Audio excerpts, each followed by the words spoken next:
Tensions run high downtown Toronto a day after violence first broke out at a festival celebrating Canada's Eritrean community.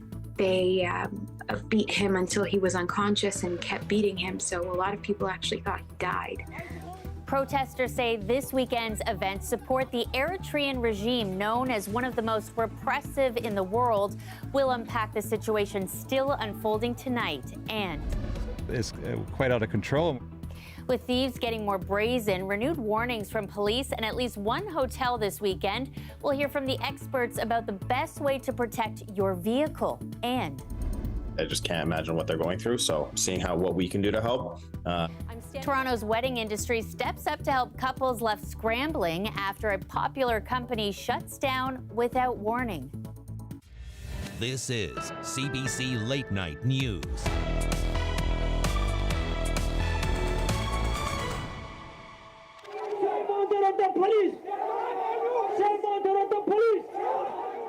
You're looking at video from downtown Toronto just a couple of hours ago. Police forming a human barricade blocking protesters from gaining access to the Sheraton Hotel.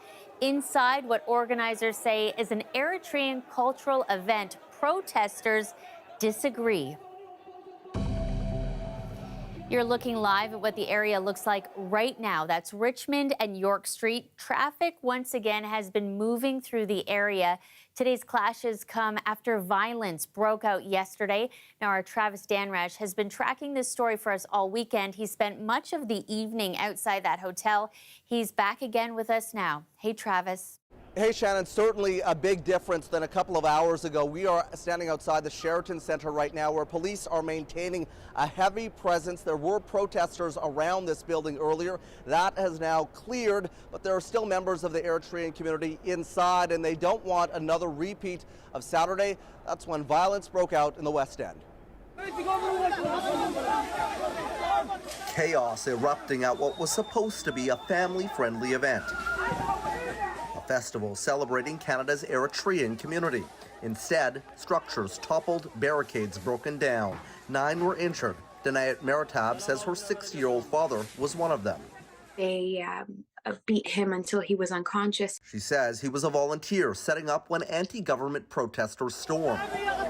Police are still investigating how it all began. His spine, she says, was fractured. She sent these pictures to CBC News showing 12 staples in his head. I was horrified. He had a neck brace. He couldn't move. And you pray that it's not the worst, right? I'm praying that my father isn't dead. He's now recovering at home. Even after police arrived separating the two sides, tensions flared. Protesters say Saturday's festival supports the Eritrean regime, an allegation organizers deny. The East African nation has been ruled by dictator Isaias Afwerki for the past 30 years. Human rights groups say it is one of the most repressive regimes in the world. Forced conscription, socioeconomic rights, any human right and any socioeconomic right you can think about is being violated in Eritrea at the moment. Thursday, at a similar festival in Stockholm, political protesters stormed past police with sticks and rocks. Cars set ablaze, 52 injured, over 100 arrested. In Germany last month, at least 22 officers were injured at another festival. Many of them feel that they're being re-traumatized with the regime and its supporters holding such festivities. The City of Toronto revoked the festival's park permit for Sunday, citing violence. Organizers disapprove. The message that is becoming out of this decision to revoke the permit is that if you're a peaceful citizen, if you are law-abiding, you can still become a victim. And the Eritrean community has events planned for later this month. We talked to protesters that were here at this event earlier today. They say that they plan on showing up at every event protesting the Eritrean regime, and they say abuses of human rights. Shannon? Thanks, Travis. Well, you heard him speak a little there in Travis's report. Awet Weldemichael, he's a professor of history at Queen's University, specializing in the Horn of Africa. He's also of Eritrean descent. He says there are many layers to what we've seen this weekend. who started the violence is not yet clear to me, be it in Toronto or elsewhere. But this is a display of layers of violence happening in the Eritrean sociopolitical landscape. To begin with, there is systemic and physical violence that the Eritrean government metes out to the Eritrean people and presides over. And when it holds such festivals, it's not unreasonable for its victims to see it as a continuation of that systemic and physical violence. But then the protesters also were, unlike the previous years when there were protests, but they were peaceful. This time the protesters came determined to dismantle the infrastructures that enable the festivals to happen, whether they are tents or whatever shops or whatever else they are. And when you come with the clear intent to disrupt such an event, then that by its very nature is a violent phenomenon inviting violence. So who actually raised the first hand or threw the first rock becomes irrelevant in this landscape riddled with all forms of violence. Meantime, the Special Investigations Unit is now looking into a crash that saw a pedestrian hit by a Toronto police cruiser. It happened shortly after 2 p.m. this afternoon near Earls Court Park. Now, police say the crash was unrelated to the demonstrations happening at that park yesterday. Paramedics took a man in his 20s to hospital with serious injuries. To the lakeshore now, where a man in his 30s was shot last night. Police got the call just before 9 p.m. The man was taken to hospital in life-threatening condition. Police still searching for a suspect tonight. He's described as between 20 to 35 years old, 5'8" to 6 feet tall, wearing a black T-shirt and black pants with a medium build. Well, you may have seen that wild video earlier this week showing the moment a couple of car thieves in Peel sprang into action. A recent report found vehicle thefts in Toronto last year were up some 300% compared to 2015. But it's not all bad news. As Tyler Cheese shows us, there are some things you can do tonight to protect yourself. Alleged car thieves caught on camera. This happened in May in the Mayfield area just north of Brampton. Now, police are looking for this man, Calvin Peacock, who they believe has been involved in a number of recent car thefts. They're also looking for help identifying a second suspect. It's a growing problem right across the province. It's a very lucrative market for the organized crime group, and they're largely behind it. And you'll see in the last 3 years, the number have continued to spike significantly. Last week, Toronto police said 3 luxury cars were stolen from a dealership in the city's East End. Also, just days ago in Windsor, 23 people were charged in an investigation involving hundreds of stolen vehicles. This hotel at Pearson Airport has been warning customers not to leave cars parked for extended periods of time, saying that parking lots here at the airport have been targeted by car thieves. We honestly felt it was pretty safe because it was the airport parking, so we were hoping it was a little bit safer than just one of the independent ones. Maybe they need more security, more cameras, I'm not sure. Experts say there are things drivers can do. If you have a garage at your residence and you're not using it, that's an immediate change that people can do. A club, a vehicle steering lock, those are visible items that can keep people from wanting to steal your car because they need extra time to break that vehicle open. He says in many cases thieves are stealing vehicles by accessing remote key signals, but there is technology to help with that. And he's calling on manufacturers to step up. We need to make sure that they are addressing any of the gaps that are out there in technology that's making it so easy for thieves to get into the car so quickly. In the meantime, officials are warning drivers to stay vigilant and to contact police if they encounter anything suspicious. Tyler Cheese, CBC News, Toronto. Okay, switching gears now to some much-needed fun. It is the long weekend, after all, with so many events taking place across southern Ontario. Thankfully, it's not over yet. Patrick Swadden spent the evening on the festival circuit. Summer in Toronto always brings the action, especially this weekend with Caribbean Carnival taking over the city. That concludes tonight here in Scarborough with a little pan steel drumming. sounds of the Caribbean fill the air. Another chance to celebrate an electrifying carnival weekend. I'm loving it, honestly. The food, the music, the vibes. I just love our culture. And that culture so important, says this music producer. The most important thing is to pass the culture to the young ones so that they can keep it going. They have the identity and they know that they belong somewhere. That culture even extending to the grill. This recipe came from Jamaica, from my grandparents. Orlando Clark's jerk chicken feeding hungry crowds at Malvern Park as they wrap up an enthralling carnival weekend. While just down the road, the flavors continue at the legendary Rib Fest. We got 7 flavors of sauce here. We got beef ribs, we got pork ribs, we got brisket, we got pulled pork, smoked chicken, ribs, you name it, beans, cornbread, coleslaw. A chance to fill up on some of the best meat in the city. But it's not the only food fest happening in Toronto. Down at Woodbine Park, crowds gather for a little music and some more mouth-watering cuisine. We had 40 food trucks roll in this weekend. They're serving everything from lobster poutine to Philly cheesesteaks, just really something for everyone. Meaning nobody will leave hungry, whether you're in the market for South American fusion, deep fried shrimp, Philly cheesesteaks. But hey, why not also fill up on some goodwill? The Canadian Food Truck Festival has been a partner of Sick Kids Foundation since 2014. To date, we've been able to raise over $300,000 for the Hospital Foundation, and we're hoping to break that record this year. We've got some donation stations at the entrance and exits. Now, if you haven't had a chance to make it down to either Rib Fest or the Toronto Food Truck Festival, don't worry. With the civic holiday tomorrow, they'll be running all day long. Patrick Swan, CBC News, Toronto.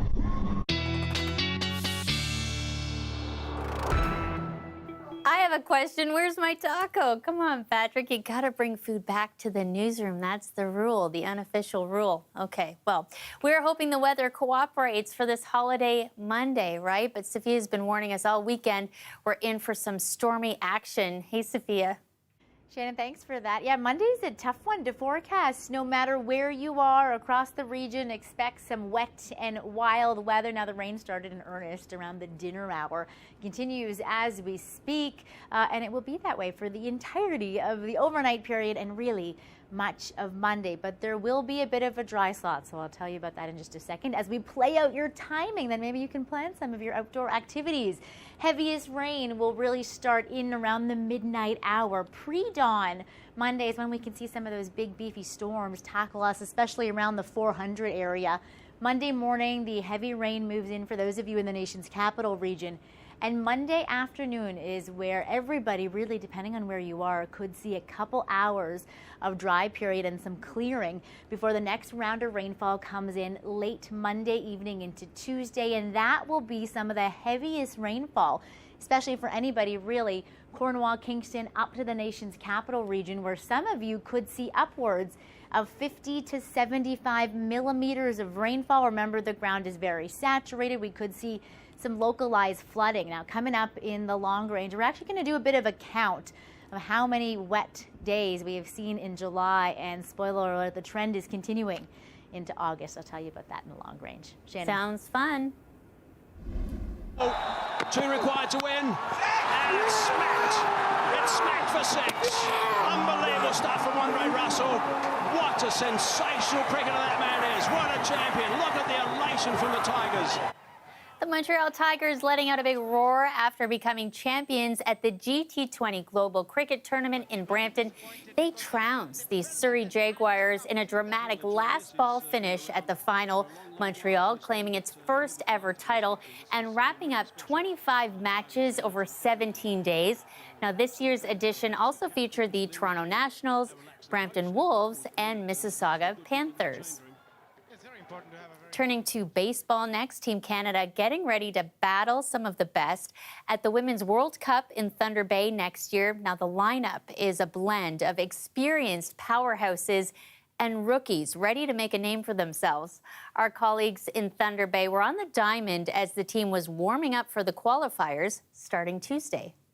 Try mixing it into where everyone gets a chance to take. We have an amazing team. I think we've got some young talent, some experienced talent, and it's going to be a fun tournament. What you're going to see out of us is the never give up grind style baseball. We've got some hard throwing pitchers on the mound. We've got a little bit of power at the plate, but I think that's just how we play. We're going to be a gelled group that is able to come out and grind our way through as many wins as we're supposed to have. I'm really excited. We haven't had an international tournament in years because of COVID and everything like that. Last year, we played the Friendship Series here in Thunder Bay with Team USA, but to be able to play a bunch of different countries in one tournament, it's really exciting to get back into the international game. We have a lot of young players, so it's exciting for them to kind of dip their toes in as well. No need to long toss right now. I'm really excited to get started. It's going to be a great experience, and yeah, I'm really excited. Nervous at all? Of course I'm nervous, but it's a good nervous, you know, a nervous where you're excited to get started and just being able to be there, right? I like the fact that we're all a team, but you know, when you're up to bat, you're there and you have to do your own thing, but at the same time, it's a team game, which I love. Right now, we're ranked 3rd in the world. And we don't want to drop too much in the rankings and have us, you know, go into a World Cup almost feeling like we didn't deserve to be there. So we're coming in trying to win our way in. We know the top 2 teams are the ones that are going to qualify. So we're going right after Mexico. That's our, our first game. We know that all of these teams deserve to be here, and we're going to face some pretty good talent. And we've setting our best foot forward right out the gate.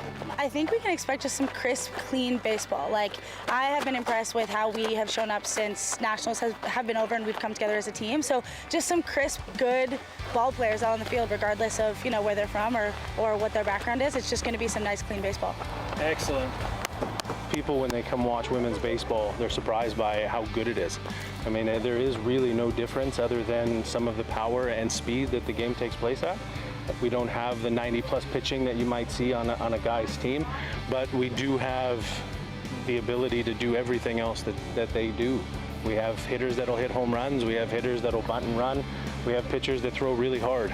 It doesn't matter, male, female, they're good hard throwers. Everyone here loves baseball so much, so to just come together and to get to play the game, I think it's going to be very exciting. It was the kind of news no bride or groom want to hear. Their wedding venue shut down without notice before the big day. You may have seen the news earlier this week. A popular Toronto company has gone into receivership. Now the industry is stepping up to help.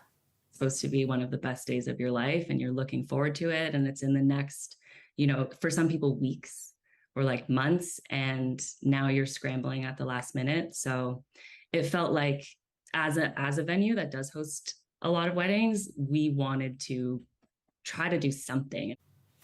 They're working with couples offering to waive venue fees, which can run up to $2,000. Other venues also reducing fees, and at least one wedding coordinator is offering free services. One florist told CBC the situation has been a call to action for those in the industry. We're all just trying to do our best to give somebody like the wedding of their dreams, the day that they've been dreaming of for their entire lives. And when that gets like ripped apart, or when something comes in between that, it's devastating to them, but it's also devastating to us, because we've worked with these couples for sometimes years in putting these events together. CBC has put in multiple requests with Berkeley Events. We have yet to receive a response. And in the clutches of the fur trade, those that would market the year of no summer around the world. You're looking at Ote Heyu, the latest production by Shakespeare in Action, written by P.J. Prudat, a playwright from Saskatchewan. It's a Cree Métis reimagining of the tragedy Othello, set in 1816 at the height of imperial trading. I think it tells a different side of the story of the fur trade. So of course, during 1816, the fur trade is in full swing. And I think we often learn about the fur trade through school and through a more colonial lens. This is showing the different side of a Cree Métis community who is involved in the fur trade, engaged in the fur trade, and trying to carve out their own path for survival as the world around them continues to change and shift. The shows are free and take place Wednesday through Sunday at Little Avenue Memorial Park in the Weston neighborhood, running through August 20th.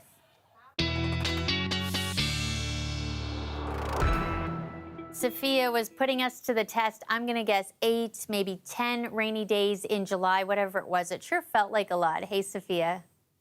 Shannon, thank you. Yes, here we are on the eve of another wet holiday Monday around parts of the GTA and much of southern Ontario. Now, earlier in the show, we promised a bit of a count. We asked you the question, how many rainy days do you think that there were in July? Can you count all these little rainfall icons? If you want to do a little quick guessing here, 19 would be the correct answer. We blew the old record of number of rainy days in July. Out in the water, 19 beats the old record out for multiple years. So yes, it was a very wet month. We will be following suit in the next 24 hours. Thunderstorm risk for some non-severe rumbles of thunder into the overnight and pre-dawn time period, and even into much of Monday, especially into parts of eastern Ontario, where you could have some of these nocturnal storms and Monday daytime storms really stall out and slow down and drop some very heavy rainfall. Looking at the 7-day forecast after that frontal system, Monday and Tuesday, your temperatures drop quite a bit below seasonal. Now, Tuesday, not a full rainy day, mostly showers into the first half of the day. You'll do some afternoon clearing. Wednesday and Thursday, some pop-up storms are possible with that increasing humidity that follows in behind these systems. Monday and Tuesday, you will feel like the low 30s, both Wednesday and Thursday, and that daytime heating could create a bit of a pop-up storm midweek. You stable out Friday, and unfortunately, the signatures are there for next weekend to have more wet, wild, and stormy potential. Shannon, the dog days of summer with the wet weather are certainly here.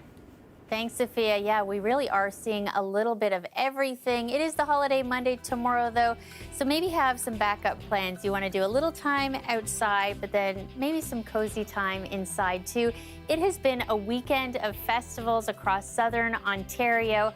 So before we go tonight, we want to take you back to one of the summertime favorites, and that's Caribbean Carnival and the sounds of steel pan filling Scarborough this afternoon, well into this evening. We hope you have a great Monday. Tomorrow we'll see you again next weekend.